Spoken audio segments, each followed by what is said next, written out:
மக்கள் அனைவருக்கும் வணக்கம். வீடியோக்குள்ளே போகிறதுக்கு முன்னாடி நீங்கள் நம்ம சேனலுக்கு புதிய பார்வையில் இருந்தீங்கன்னா மறக்காம நம்ம சேனலை சப்ஸ்கிரைப் பண்ணிக்கோங்க. வாங்க வீடியோக்குள்ளே போகலாம். அதாவது மகளிருக்கு 1000 ரூபாய் தீபாவளியை முன்னிட்டு தமிழக அரசு உத்தரவிட்டு புதிய உத்தரவு என்பதை பொறுத்திருந்து பார்க்கலாம். வீடியோ கொஞ்சம் ஸ்கிப் பண்ணாமல் பாருங்கள். அதாவது இன்றைக்கான தேதி என்னன்னா, தமிழ்நாட்டில் மட்டும் இல்லை அனைத்து இடங்களிலும் தீபாவளி கொண்டாடப்படுவார்கள். அதனால் அனைவருக்கும் தீபாவளி தின நல்வாழ்த்துக்கள். சேஃப் அண்ட் செக்யூராக பட்டாசு வெடிங்க, பக்கத்துலேயே தண்ணி வச்சுக்கோங்க, வெடியாத பட்டாசுலாம் எடுத்து வெடிக்க வைக்காதீங்க. ரொம்ப பொறுமையாக கையாளுங்க. எதுவாக இருந்தாலும், எந்த காரியம் இருந்தாலும், எதுவாக இருந்தாலும் சரி, அதனை ரொம்ப கையும் களவுமாக கையாளுங்கள். அது மட்டும் இல்லை, ரொம்ப சேஃபாக ஃப்ரெண்ட்ஸ் அண்ட் ஃபேமிலி கூட ஜாலியாக என்ஜாய் பண்ணுங்கள். ஓகே மக்களே, அனைவருக்கும் தீபாவளி நல்வாழ்த்துக்கள்.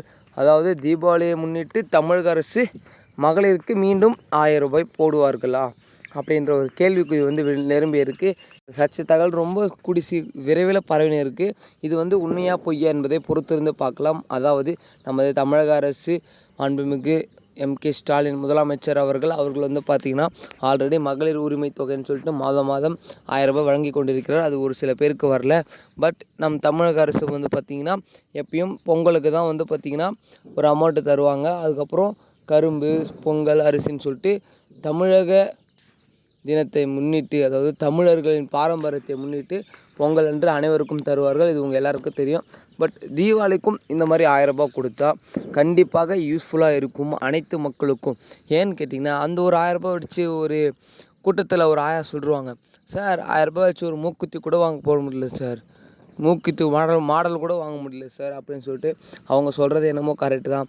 பட் அது எவ்வளோ யூஸ் ஆகிற ஃபேமிலிஸ் மற்றும் குடும்பங்கள் ஏராளமாக இருக்குது நம்ம தமிழ்நாட்டிலேயே. அந்த 1000 ரூபாய் வைத்து ஒரு வேளை இல்லைங்க, ஒரு வேளை சாப்பிட்டால் கூட அது அவர்களுக்கு யூஸு தான்.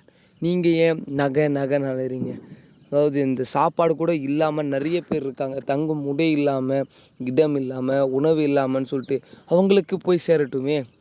அதனால் தீபாவளியை முன்னிட்டு இந்த மாதிரி கொடுத்தா எனக்கு தெரிஞ்சு ஒரு நல்ல யூஸ்ஃபுல்லாக இருக்கும். பட் தீபாவளியே இன்றைக்கி வந்துருச்சு, கொடுத்தாங்கன்னா நல்லாயிருக்கும். பட் இந்த மாதம் உரிமை தொகை பார்த்திங்கன்னா அனைத்து மகளிரும் பெற்றிருப்பார்கள். அதில் எந்த ஒரு ஆட்சேபனையும் இல்லை.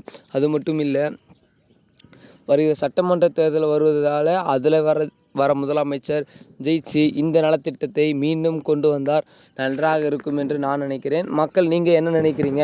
மறக்காமல் கீழே கமெண்ட் பண்ணுங்கள். அது மட்டும் இல்லை, அனைவருக்கும் தீபாவளி தின நல்வாழ்த்துக்கள். தலை தீபாவளி கொண்டாடுறவங்களுக்கு தலை தீபாவளி தின நல்வாழ்த்துக்கள். அனைவரும் சேஃப் அண்ட் செக்யூராக பட்டாசு வெடிங்க, ஜாலியாக ஃபேமிலி கூட என்ஜாய் பண்ணுங்கள். ஓகே மக்களே, இது தொடர்பான செய்திகளை அடுத்தடுத்த வீடியோவில் தெரிஞ்சுக்க மறக்காம நம்ம சேனலை சப்ஸ்கிரைப் பண்ணிக்கோங்க. அடுத்த வீடியோவில் சந்திப்போம். நன்றி, வணக்கம்.